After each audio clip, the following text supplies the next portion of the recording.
Brigadier General retired Joseph Nunoo Mensah, former Chief of Defense Staff. Your father is here, now Chief of Defense Staff. Now, Oviana Montua, Eko was a babetuya. Would you advise the president say uncommitted troops to the standby forces of ECOWAS? On my imagine say they will enter into Niger and restore democratic rule. But that's it. So what the man can sometime in 2010, 12, 13 years ago, in a Cote d'Ivoire, I have recruited a similar problem. I'm a chief of defense staff, but I was security advisor to the late President Mills. What am I saying? And the President Mills one morning, early morning, no friend now, was a general, some have been now. Echo was 24, no, a soldier phone 24, no, almost share Abuja, planning to invade and remove Mr. Gbagbo from power in Cote d'Ivoire. Now, President Mills has a man again, any monk soldier do, oh, now soldier, they are advisor. And see, about the mayor. Even though I was the chief of defense staff, I'd been there and I'd also risen to become the advisor to the president. Because the president Pocho, a couldn't have been we, a couldn't say, young one in case this Fufuna, Ben, when he did Dokuna, I know we do, or ye, serious matter. Now, in Kokwan, and Fassi, a coin open in Kokun. Many examples of wars since Second World War. The war in China, the Korean War, Vietnam War, all these wars. President America, much America, which one have been won? Since the Second World War, not even the Korean War. The Korean War is unfinished. So don't get involved with all these because what you need to do is not to go to war, but to get Mr. Gbagbo and Mr. Ouattara, who is currently the president of Cote d'Ivoire, not to work for the because, like Mr. Gbagbo case, he said he was in power, unlawfully because we lose election in Cote d'Ivoire. The same thing I saying to the leader of the military coup in Niger there, where he is wrong to seize power by military action. Now I agree with them 100%. But the solution is not to go to war and kill more people. We need to go and look at what history teaches us. Nigeria here, a couple of years ago, the Biafran War, many people from Biafra died because Ojukwu and Gawan couldn't understand each other. They were young people. But today, if you ask Ojukwu, but if you ask Gawan today, then would they have gone to war again to put away the introduction from Biafra? What can I know? When Ojukwu indeed died, and I was at the funeral with the late president, a friend, Rollins, and Gawan gave a wonderful tribute to Ojukwu, calling him my brother. So, are we going to go to war? Because one president who has not run his country properly has been removed. So, we raise the lives of all these people that we are going to go to war on the war or Libya. You don't even know, you can start it, but you wouldn't know how it will end. But what I can tell them from experience in there, if they start this war, the war will engulf the whole sovereignty, including Ghana. Because problems now, over for example, Burkina Faso, Guinea, and Mali, the problems are here. And we are talking about corruption, in the system that President Akufo-Addo supervised. You're talking about all kinds of grievances among young people, the unemployment, even hunger. Now, instead of tackling those problems, and you're going to go to war, the war will burn the entire sovereignty. That's the advice I will give them. I would just say advice on Befa, because if you look at some of the discussions that they had, they said all attempts to use diplomatic means, and said that bear any proper fruit beer. And the option left to them now is to use the military to intervene in whatever is going on in Niger. One of the key things that they are saying is that they would want the restoration of Ora Bazoum, the ousted president, as the president of the Nigerian Republic. Sir, heads of state, some woman money here. They run Nigeria, Ghana, and others here. And I don't support military coups. I don't think it's a way forward for the military to intervene in politics. But if you run those countries, like I'm right now at Oxford Street in a shop because too much noise outside there.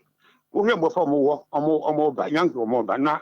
Why so frustrated because they don't be the one and when I damn we be here.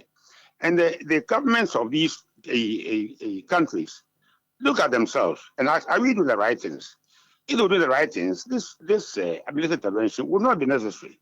I don't say I support them, but so man the way they're running a friend saying our sovereign countries, this is what will happen. But what I'm going to say, look, we are entering a very dangerous phase. If they dare go and attack a friend saying Niger, what is the objective? To restore the former president to power. And they think that will be done cleanly and feasibly. It's not going to happen that way. It's going to be messy. So, because we can't even get food to eat in this country. You're going to equip this the war. You can't start a war. You've got to mobilize. You've got time to get the military ready to go into before you go. You announce yourself that you're going to invade them. You know what they will do? Look at what Russia did doing in the Ukraine. Ukraine announced that they are going to take their country back. Russia mined the whole goddamn place. You can't even step anywhere. Now they're preparing for them. You're going to lose so many lives. Be an emblem. So we should look at ourselves and see whether it is worth going to die this useless death. You know what I told President Mills. In those days, the President, it's quite about Queen. You need Ghana to invade Cote d'Ivoire and slaughter their soldiers and slaughter our soldiers too. The Democrat quite about Queen now, a friend then will be a Benyansa no. You see, the Woofie Assam. Mind your own business. That we are entering a very dangerous. Look, in those days, when I was a young boy, in August, there was so much food. Fish, everything was plentiful. Today, we are going to enter a very serious phase in our fight for survival. So if they want to go and fight, I say, good luck. But you will prepare before you go, because it's going to be very bloody and messy if you go ahead. But from where you sit and from the intelligence that you pick, do you have the feeling, sir, the ECOWAS standby force, will be ready as we speak to enter into Niger and be able to deliver on the mandate here, that is to restore calm and also bring back Ura Bazoum? Whether Ura Bazoum will be even alive when you go there, can they guarantee they'll be alive? If that, I mean, is he protected by them? We don't know where he is at the moment. If look, Mama, as the Americans, what they've gone through in Afghanistan. After 9/11, they went there and they said, a cold chop. Look at them 2 years ago. Ran away from Afghanistan. Look at them in France, Korea. Not South Korea. They are start war as we speak. So let's learn from these examples and sit down and talk the military out of where they are. But if you are going to use force, you're not getting anywhere. President Rawlings seized power in 1981 for the second time. And what in that? They marched army to Ghana and then remove from power. But I haven't used negotiations and discussion with him. We managed to get him in 1992 to draft a new constitution and usher in the current MPP and his administration. So my advice to them is that, look, you are really suffering. There's hunger. Hunger has started too early in Ghana and in the sub-region. So are you going to be able to resupply them properly? If you are fighting an army, fighting your way, you're going to fight their way into Niger. Not that you're going to land them and then give them salute. You're going to be fighting. Are they prepared for that? The military should tell their leaders, political leaders, that they should wait and think through what they want to do again before they commit them to an unnecessary, stupid war. What the impression that we are also getting is that it looks as if, and they know what is left on the table for them is say Ombe using military force. Other than that, there is nothing ECOWAS can do as we speak now. Look, military force, you don't get out and go to war. The war, it should be the last thing to do when everything else has failed. Also, war. To do what is the objective of that war? To restore a single person to power. And have be killing so many people. Look, when Burkina Faso, Mali, and Guinea are thrown their weight behind Niger, you know what they will do? I don't know what they will do. What prevents them from also when you attack Niger, You also start another phase by attacking part of Ghana, wow, or whatever. And are you prepared for that? Or you think that they will sit down for you to come and clear them from the no. Maybe China said, look, there's no need for this thing because our leaders have not performed well. They have been abysmal in running their countries. Rather than getting their country run properly, they want to, they are afraid that what is happening in Niger, if it's not stopped, it will boomerang and hit all of them. So that's the issue. That's the issue, General. Because if ECOWAS is unable to take any decisive action as we speak now, when Timi and Tuana Mombia, what sort of signal is this sending to other countries within the sub-region? And especially Abia, we may be having some elements within the militaries in these countries who may be harboring, say they will make an attempt to seize power. If ECOWAS fails in its attempt to say what they military Ebeko Nigeria, what sort of signal is it sending to some people harboring the idea that they would want to organize coups in West Africa? I mean that what you are saying is true. Say, others would do the same to them. But look, I have not been involved in politics for very long, but I've been involved in doing so many things to improve the quality of life of people, in our country here. If you do the right thing, nobody goes into the army. I didn't go to the army and taught how to do a coup d'etat. Coup d'etat is part of our training. I mean, and yet legitimate way of. I mean, it's not even our job to remove the government or put ourselves at the head of our political system. It's not our job.